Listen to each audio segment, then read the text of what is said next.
بسم اللہ الرحمن الرحیم۔ السلام علیکم ورحمۃ اللہ وبرکاتہ۔ حضرت آدم علیہ السلام کو جب جنت سے نکالا گیا، زمین پر اتارا گیا، تو حضرت آدم علیہ السلام جب وہاں سے نکلے تو انہوں نے وہاں سے وہ حجر اسود کو اٹھا لیا۔ حجر اسود کو بطور موڑے کے یعنی بیٹھنے کے لیے ایک سیٹ کے طور پر حجر اسود کو بغل میں لیا اور زمین پر اتار دیے گئے۔ اور دوسری روایت میں آتا ہے کہ جس رات میں حضرت آدم علیہ السلام کو آسمان سے زمین پر اتارا گیا تو اس رات میں آدم علیہ السلام بڑی وحشت محسوس کر رہے تھے، بڑے مایوس اور پوری اس دنیا کی ہو کے عالم میں اکیلے رات کو بیٹھے ہیں اور بڑی ایک مایوسی اور وحشت تاری ہے۔ اسی رات میں اللہ تبارک و تعالی نے جنت کے دو جواہر یعنی ایک حجر اسود اور دوسری مقام ابراہیم، یہ دو پتھر اللہ تبارک و تعالی نے اس رات میں آدم علیہ السلام کے ساتھ اتار دیے۔ جب صبح کی روشنی پھیلی ہے تو حضرت آدم علیہ السلام نے اپنے پاس یہ دونوں پتھر پڑے دیکھے، پہچان گئے کہ یہ تو جنت کے ساتھی ہیں، جنت کے جواہرات میں سے ہیں۔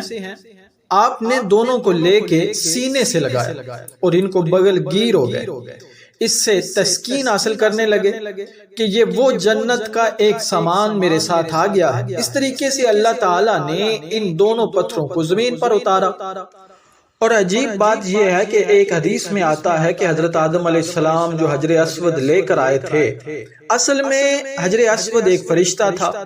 جب حضرت آدم علیہ السلام کو جنت میں اللہ تبارک و تعالی نے آباد کیا، ایک فرشتے کی نگرانی لگا دی تھی کہ آدم علیہ السلام کی نگرانی کرے کہ وہ ان تمام کی تمام جنتی ان کے لیے مباح ہے، لیکن یہ جو ایک درخت ہے اس درخت کے کھانے سے ان کو منع کیا گیا ہے، تو تم اس کی نگرانی کرتے رہو، کہیں حضرت آدم علیہ السلام اس درخت کا پھل نہ کھائیں۔ چنانچہ یہ فرشتہ جو ہے وہ آدم علیہ السلام کی نگرانی کرتا رہا، تو حضرت آدم علیہ السلام بھی محتاط رہے اور جنت کے اندر وقت گزرتا رہا۔ جب اللہ تبارک و تعالیٰ کو حکمت کے طور پر منظور تھا کہ آدم علیہ السلام پھل کھائیں اور پھر آگے سارا جو ہوا اللہ کے ہاں یہ ہونا تھا، یہ مقدر تھا، تو اللہ تبارک و تعالیٰ نے آدم علیہ السلام سے اس فرشتے کو اوجل کر دیا، یعنی آدم علیہ السلام کو فرشتہ دائیں بائیں کہیں نظر نہیں آیا۔ تو جب یہ آدم علیہ السلام کو پھل کھانے کا موقع آیا تو انہوں نے آگے بڑھ کے اس پھل کو کھا لیا۔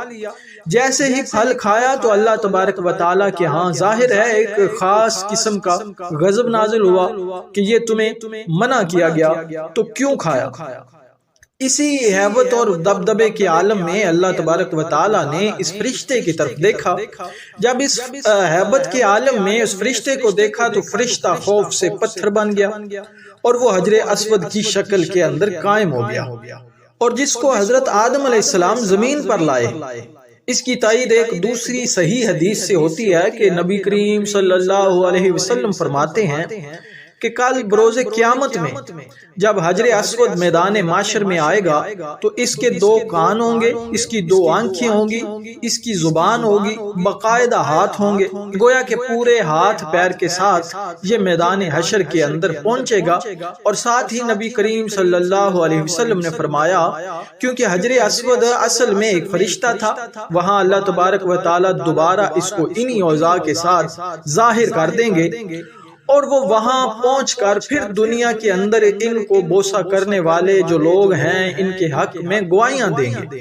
تو معلوم ہوا کہ یہ حجر اسود ایک فرشتہ ہے کہ دنیا کے اندر جو لوگ ہیں جو اس کو بوسہ دیتے ہیں وہ تختی پر نوٹ ہو جاتا ہے کہ اس آدمی نے مجھے بوسہ دیا، اس کے گناہ معاف کر دیے گئے ہیں، تو کل بروز قیامت میں وہ اس کی گواہی دے گا۔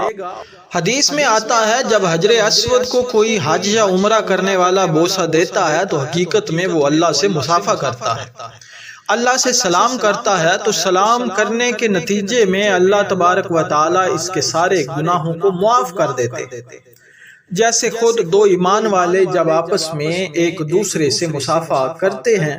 حدیث میں آتا ہے کہ ان دونوں کے الگ ہونے سے پہلے، ان کے مصافحے الگ ہونے سے پہلے اللہ گناہ معاف کر دیتے ہیں۔ تو وہاں حجر اسود کو مصافحہ گویا کہ اللہ سے مصافحہ ہے، تو اللہ سے مصافحہ اور گناہ کیوں نہ معاف ہو، یہ کیسے ہو سکتا ہے؟ اس سے اللہ تبارک و تعالی گناہوں کو معاف کر دیتے ہیں۔ یہ حجر اسود وہ فرشتہ ہے جو ہر بوسہ دینے والے کی تفصیلات کو نوٹ کر لیتا ہے۔ تو اللہ سے دعا ہے کہ اللہ تبارک و تعالی ہمیں حجر اسود کا بوسہ لینے کی سعادت نصیب فرمائے۔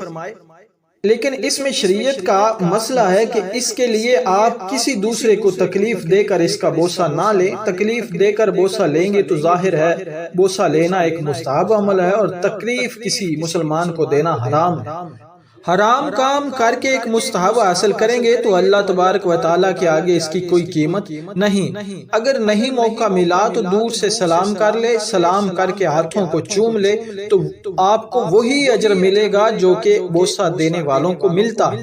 اللہ تعالیٰ سے دعا ہے کہ اللہ تعالیٰ اس کی زیارت اور بوسہ دینے کی توفیق عطا فرمائے۔ محترم ناظرین، میں امید کرتا ہوں کہ یہ ویڈیو آپ کو ضرور پسند آئی ہوگی۔ اگر ہماری ویڈیو آپ کو پسند آئی ہے تو لائک کر دیں اور کمنٹ سیکشن میں ضرور اپنی رائے کا اظہار فرمائیں، اور آخر میں آپ سے گزارش ہے کہ ہمارے چینل کو ضرور سبسکرائب کریں۔ السلام علیکم ورحمۃ اللہ۔